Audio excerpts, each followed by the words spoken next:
예전 같지 않은 내 몸, 건강하게 살고 싶은 내 몸, 튼튼하게 오래 사용하고 지키는 법을 알려드립니다. 내 몸 사용 설명서. 여러분의 관절 건강은 지금 어떠십니까? 한국인관절연구센터가 이달 초에 국내 4060 세대 약 700명을 대상으로 한국인 관절 건강 현황을 조사한 리포트를 공개했는데요. 그랬더니만 10명 중 8명은 관절 통증을 경험해 봤고 그중에서도 무릎 통증이 60.2%로 가장 많았다고 합니다. 자, 오늘은 극심한 통증과 함께 보행 장애까지 겪을 수 있지만 막상 어느 정도가 돼야 심각한지를 몰라서 상태가 악화되고서야 병원을 찾게 된다는 무릎 관절염에 대해 알아보도록 하겠습니다. 자, 그럼 오늘 함께할 참 좋은 병원 정형외과 전문의 조관재 선생님 모셨습니다. 안녕하세요. 예, 안녕하세요. 경기도 광주 참 좋은 병원에서 근무하고 있는 조관재라고 합니다. 네, 오늘 함께해 주셔서 감사합니다, 선생님. 네. 방금 말씀을 드리긴 했는데 깜짝 놀랐어요. 4060 세대의 80%가 넘는 분들이 무릎 통증을 경험한다. 네. 진짜 무섭기도 하고 남일 아니구나. 나도 겪을 수 있겠구나라는 생각을 하니까 정말 앞이 깜깜해지기도 하고 그런데 병원에도 많이들 찾으세요? 병원에도 굉장히 많이 오고요. 외래를 보다 보면은 무릎, 어깨, 허리 할 것 없이 굉장히 많지만 그 중에서도 무릎 환자들이 상당히 많은 편입니다. 이제 그 데이터를 살펴보면은 네. 국민건강보험공단에서 2019년도 데이터를 이제 발표를 했는데 네. 이제 무릎 관절염으로 진료를 보는 환자가 1년에 295만 명으로 달한다고 보고를 하고 있습니다. 295만 명이요. 그럼 연령대가 어느 정도예요? 보통은 무릎 관절염이 시작하는 나이는 50대부터 서서히 시작하고 60대, 70대 굉장히 많습니다. 그러니까 보통 이렇게 연령대가 좀 높아지면서 생기는 거다라고 네, 그렇습니다. 보면 되겠네요. 그럼 결국 무릎 관절염도 퇴행성인 건가요?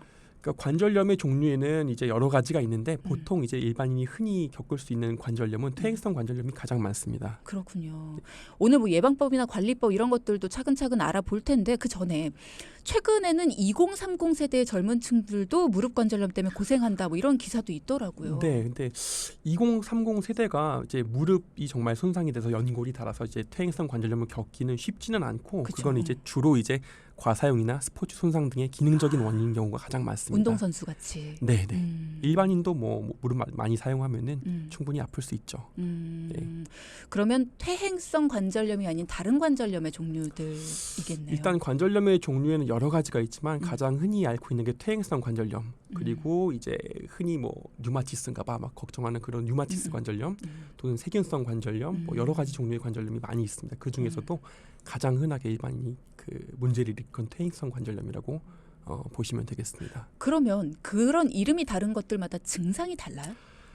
증상 정도랑 눈에 보이기도 다르고 이제 무릎이 아프면은 이제 그 종류에 대해서 정확한 감별 진단을 하는 거는 이제 전문의 영역이니까 병원 찾아오시면 되겠습니다. 그렇군요. 네. 그럼 증상이 어떻게 다른지도 궁금한데 퇴행성 관절염은 조금 연세가 많으신 분들이 그렇죠. 겪으시는 거고 류마티스 관절염하고 이 두 가지만 조금 비교를 해볼까요? 이제 류마티스 관절염이라고 하면은 이제 무릎에만 국한되는 것이 아니라 네. 작은 소관절, 손이라든지 손목이라든지 무릎, 발목, 발가락 이런 쪽에 주로 나타나게 되고 네. 이제 조조강직이라고 표현을 하는데 아침에 일어나게 되면 30분 이상 그 관절이 굳어가지고 30분 정도 지나야지만 풀리는 그런 증상을 주로 보이게 됩니다. 그리고 더불어 통증도 있고요. 무섭다. 네. 그럼 퇴행성 관절염은? 퇴행성 관절염은 말 그대로 그 퇴행이 온 많이 사용한 달아있는 관절에만 통증이 있는 것입니다. 그럼 증상은 비슷해요? 증상의 경우에는 류마티스 관절염은 일단 발적이라든지 통증을 주로 호소를 하고 퇴행성 관절염은 이제 사용할 때 주로 아픕니다. 사용하지 않아도 아픈 건 류마티스 관절염이라고 보면 되고 사용할 때 아프면 퇴행성 관절염이다. 그러니까 크게 구분을 하자면 그렇게 된다라고 보시면 되겠네요. 다양한 부위에 앞서 선생님도 말씀을 하셨지만 다양한 부위의 관절염을 경험을 하시는데 그중에서도 유독 무릎 관절이 아프다는 분들이 많은 이유는 뭘까요? 일단은 이제 무릎 관절이 전신에 있는 관절 중에서 단일 관절로는 가장 큰 관절입니다. 그만큼 이루고 있는 관절 연골 이 넓이가 넓어서 일단 넓으면은 그만큼 많이 손상되니까 그래서 첫 번째 이유가 되겠고 두 번째는 다른 관절 모양은 아구가 잘 맞는다고 하거든요. 속칭 이제 뼈끼리 모양이 서로 잘 맞는데 무릎 관절 같은 경우에는 이제 쉽게 말하면 아구가 잘 맞지가 않습니다. 그래서 뼈 대 뼈로 보면은 한 20% 정도밖에 서로 맞닿지가 않거든요. 나머지 역할을 이제 반달 연골이라든지 인대들이 대신해주는 역할을 하기 때문에 그런 뼈 모양의 타고난 모양 때문에 또 이제 퇴행성 관절염이 잘 온다라고 알려져 있습니다. 이렇게 사람이 진화를 하잖아요. 네네. 그럼 그런 부분에 있어서도 좀 이렇게 달라져야 되는 죄송합니다. 글쎄요. 그런 질문까지 드릴 건 네. 아니었는데 어쨌든 좀 달라져야 되지 않나라는 의문이 좀 잠깐 들었고요. 제일 많이 움직이기도 하니까 아플 수밖에 없을 것 같긴 한데 누구는 아프고 누구는 안 아프고 하잖아요. 그러면 이게 태생이 튼튼한 건지 아니면 자세의 문제인 건지 관리의 문제인 건지. 사실 뭐 퇴행성 관절염의 경우에는 네. 유전도 굉장히 중요하고 본인 생활 습관이라든지 뭐 활동량의 정도 아니면 젊었을 때 다치는 그런 여부에 따라서도 진행 속도가 다르기 때문에 그런 변화를 보이는 것으로 알려져 있습니다. 유전의 영향이 크군요. 네. 그럼 무릎 통증의 주요 원인은 어떤 거라고 꼽을 수 있습니까? 이제 무릎 통증의 주요 원인 같은 경우에는 크게는 한 3가지 정도로 볼 수가 있는데 네. 이제 아까 젊은 층에서 아픈 거를 말씀하셨다시피 이제 외상 쉽게 말해서 다치는 거죠. 다친 것 때문에 아픈 거 하나. 네. 그리고 관절염 아까 말씀드렸다시피 뭐 류마티스라든지 세균성 관절염 흔히는 퇴행성 관절염으로 되면 되는 그런 관절염 때문에 아픈 거. 그리고 이제 특별히 무릎에 이상이 없어도 많이 쓰면은 아프는 그런 이걸 기능적인 문제라고 하거든요. 네네. 기능적인 문제로 인해서 통증을 일으키는 크게 3가지 정도로 볼 수가 있겠습니다. 뭐 사람과 기계는 좀 다르긴 하겠지만 기계는 많이 쓰면 좀 더 부드러워지잖아요. 사람도 마찬가지입니다. 이제 안 쓰면은 좋아지는 거 아니야 해서 안 쓰는 것보다는 적당한 강도의 스트레스, 적당한 강도의 운동을 해주면 좋고 그 이상이 넘어가게 되면 안 좋은 거죠. 그렇구나. 그래서 너무 많이 썼기 때문에 닳아버리는 그게 바로 무릎의 통증으로 온다. 네. 자, 그러면 그 중에서도 이제 관절염에 대해서 퇴행성 관절염에 대해서 특히 많이 얘기를 해볼 텐데, 자, 무릎 관절염은 어떻게 진행이 되나요? 이제 보통 이제 옛날에는 단순히 많이 써서 닳아서 이제 관절염이 진행되는 거다라고 알려져 있는데 최근에는 이제 뭐 학문이 많이 발전하니까 네. 그런 다른 그런 연골 조각들이 관절 내에서 염증을 일으키고 그 염증 일으킨 게 다시 관절 연골을 약하게 만들어서 더 닳는 걸 더 가속화시키고 이런 악순환이 연속이 되면서 무릎 관절염이 서서히 진행된다 이렇게 알고 계시면 되겠습니다. 근데 염증이 있으면 계속 아픈 거 아닌가 싶은데 자꾸 이게 없어져요, 증상이. 이제 염증이 있으면은 염증이 있다고 항상 아픈 건 아니고 이제 관절염은 이제 급성 그러니까 많이 아플 때가 있고 또 좀 시간이 지나면은 염증이 좀 줄어들어서 좀 안정화될 때는 그땐 또 아픔을 안 느끼기도 하고 그렇습니다. 그러면 무릎 관절염 같은 경우에는 어느 정도의 주기로 증상이 나타나는 거예요? 주기를 말씀드리기는 좀 어려운 사람 따라 부분이 달라요? 있고, 네. 그래서 뭐 아픈 급성기 때는 염증 약이라든지 뭐 주사 치료로 급한 염증을 가라앉히고 나면은 이제 아프지 않으면은 그런 관절약 같은 것도 안 드셔도 되죠. 항상 365일 24시간 뭐 치료를 항상 받고 있어야 되는 그런 상황은 아닌 경우가 훨씬 많습니다. 그러면 제 무릎이, 그러니까 저희 PD도 등산을 하다가 갑자기 무릎이 너무 아팠대요. 네. 너무 아파서 걷지도 못할 정도였는데 산에서 네. 내려오고 나서 또 일상생활하면서 괜찮다가 네. 이제 둘레길 같이 그런 낮은 높이의 언덕도 걸으면 좀 아프다 그러더라고요. 이제 이게- 갑자기 손상된 것 같은 경우에는 네. 관절염으로 바로 진행됐다기보다는 이제 아까도 말씀드린 무릎에 아구를 맞추기 위해서는 연골판의 손상이 있을 수가 있거든요. 그래서 아픈 해부학적 위치에 따라서 아니면 뭐 전문의 검진에 따라서 연골판 손상이 의심된다고 하면은 정밀 검사, MRI 같은 걸 진행하는 게 크게 도움이 되겠습니다. 근데 일상생활을 할 땐 또 괜찮잖아요. 평소에 또 괜찮다고. 그렇죠. 이제 자극이 되는 그런 자세가 있고 부하가 있습니다. 근데 일상생활에서 뭐 크게 아프지 않으면은 그냥 지켜보시는 것도 하나의 방법인데 계속해서 불편함을 느낀다면은 검사를 하는 게 좋겠죠. 자, 무릎 통증이 여러 가지 원인이 있다라고 말씀을 해주셨어요. 그리고 또 관절염에도 여러 가지 종류가 있다. 그래서 이 중에서 어떤 증상이 나타났을 때 병원을 가야 되고 또 어떤 증상은 조금 지켜봐야 되고 또 어떤 증상은 어떻게 대처를 하는지도 굉장히 궁금하거든요. 자, 돈키호테 3부 내 몸 사용 설명서 시간 이어갈 거고요. 3부에도 조관재 선생님과 함께 무릎 관절염에 대해 이야기 나눠보려고 합니다. 연세 드신 분들 중에서 오자 다리로 걷는 분들이 꽤 많으시잖아요. 우리 그렇죠. 할머님, 할아버님들 네네네네. 중에서. 이게 무릎 관절염으로 이어지는 경우인가요? 이제 무릎 관절염이 진행되게 되면은 이렇게 O자 다리로 변하게 되는 경우가 있습니다. 이상하게 젊을 때는 O자 다리가 아니었는데 나이가 들어서 무릎 관절이 오면서 다리가 점점 O자로 휜다. 이러면 사실 관절염이 많이 진행됐다고 보는 게 맞습니다. 왜 그렇게 휘어지는 건가요? 주로는 이제 한국 사람 같은 경우에는 타고난 다리 모양이 그 O자 다리가 되는 경우가 많습니다. 그러니까 일시적으로 그냥 볼 때는 똑발라 보이는데 엑스레이에 찍어보면 아주 조금이라도 O자 다리가 되어 있거든요. 그런 상황에서 그런 체중 부하라든지 일을 하다 보면은 안쪽 먼저 닳기 시작합니다. 이제 안쪽이 닳으면서 서서히 안쪽이 가까워지니까 네. O자 다리로 점점 진행이 되는 거죠. 그러면 자 지금 들으시는 분들 중에서 야 이거 무릎 관절염일 수도 있겠는데? 라고 생각을 하실 수 있게 어떤 증상이 보이면 무릎 관절염입니다. 병원을 이 정도 증상이라면 뭐 스스로 한번 견뎌보시고 이 정도 증상이라면 병원 오세요. 이 기준이 있을까요? 뚜렷한 기준은 없고 그냥 아프시면은 그냥 찾아오시면 됩니다. 어떻게 아프면 무릎 관절염입니까? 보통은 이제 무리했을 경우에 통증이 있는데 네. 한 2, 3일 정도 쉬었더니 그냥 낫더라.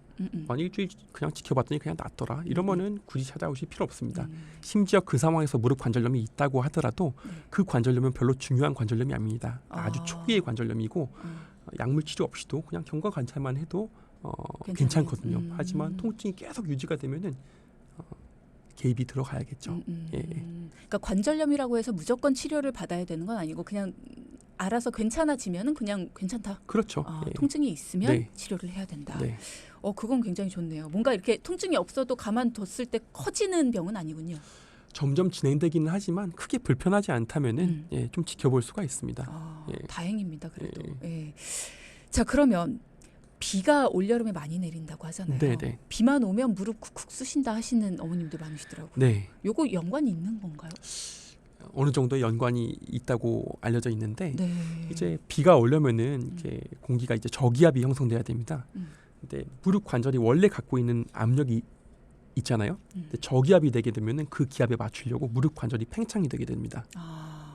그래서 원래 크게 문제가 없던 분들은 그 정도의 팽창에 신경이 반응을 안 하거든요. 네. 근데 원래 관절염이 있으셔가지고 관절 내에 물이 차서 관절이 좀 늘어나 있는 분 그리고 염증 물질이 있어가지고 이미 신경이 좀 자극받는 분들은 그런 변화에 이제 좀 민감하게 받아들일 수 있어가지고 팽창되게 돼서 아프게 되는 거죠. 평소에 관절염이 있으시던 분들은 비가 내릴 때 아플 수가 있습니다. 아플 수가 있다. 이게 실제로 그랬군요. 예. 그래서 왜 내일 비가 오려나 뭐 이런 말씀 하시는 게 실제로 그럴 수 있다. 저녁이나 자기 전에 무릎이 더 아프신 것도 맞는 겁니까? 그렇죠. 이제 낮 동안에는 활동을 할 땐 잘 모르다가 그런 무리를 함으로써 관절에 쌓이는 염증 같은 게 저녁에 통증을 일으킬 수가 있습니다. 그러면 낮에는 활동을 하고 있기 때문에 모르는 거네요. 아픈 건데. 그럴 수도 있죠. 이제 관절의 염증이 이제 보통 이제 심하게 되는 경우에는 낮에 움직일 때도 아픈데 그렇게 심하지 않은 경우에는 이제 저녁에 아플 수도 있습니다. 저녁에만. 보통 염증이 있으면 그 부위는 안 건드리는 게 염증을 낫게 하는 방법인데 무릎 관절염은 어때요? 무릎을 안 쓸 수가 없잖아요. 깁스를 할 수도. 그래도 일단은 좀 휴식을 취해주고 네. 크게 무리한 활동을 하지 않는 겁니다. 내가 예를 들어서 건강을 위해서 하루에 1000보씩 걸었습니다. 근데 무릎 관절염이 있어도 나는 꼭 걸어야겠어. 이렇게 하시면 안 되고 무릎에 통증이 있다면은 휴식을 좀 취해주고 좀 필요하다면 약물 드시고. 이 부분은 굉장히 중요하네요. 많은 분들이 무릎에 통증이 있으면 이 통증이 내가 운동을 덜해서 그래 하면서 운동으로 이겨내려는 분들이 좀 있으시잖아요. 바람직한 방법이 아닌 것 같습니다. 이게 더 악화시킬 수도 있다라는 거. 그러면 이 뭐라 그러죠? 뭐예요? 무릎을 이렇게 보호해주는 보호대. 예. 무릎을 보호해주는 보호대. 네. 보호대를 하는 거는 무릎 관절염에 도움이 좀 될까요? 이제 장기적인 관점에서는 이제 크게 도움은 되지 않습니다. 무릎 보호대를 내가 당장에 조금 뭐 좀 힘든 일을 해야 되겠어라고 생각하고 무릎 보호대를 착용하는 거는 그 일시적으로는 효과가 있을 수 있지만 장기간 무릎 보호대를 착용하게 되면은 이제 근육도 일해야 되고 인대도 원래 일을 해줘야 되는데 무릎 보호대가 그 일을 대신하기 때문에 안 쓰는 근육 인대 점점 약해지는 거죠. 그래서 장기간 착용하게 되면 오히려 무릎 관절염을 나쁘게 할 수 있는 조건을 만들 수가 있습니다.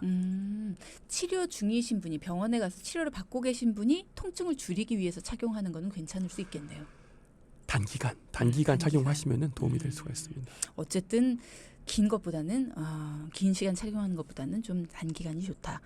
음주는 어떻습니까? 무릎 관절염과 연관이 있을까요? 음주가 염증이 안 좋다는 건 아는데 무릎 관절염까지. 무릎 관절염도 마찬가지입니다. 이제 뭐 마찬가지예요? 관절염도 염증의 일환이기 때문에 이제 음주를 하게 되면은 음주의 중간 대사물이 염증을 악화시키는 방향으로 끌고 가거든요. 네. 그래서 음주 관절염이 심하실 때는 음주를 안 하시는 게 좋고, 특히 이제 무릎이 많이 부어 있거나 통증이 있으면은 안 드시는 게 좋겠습니다.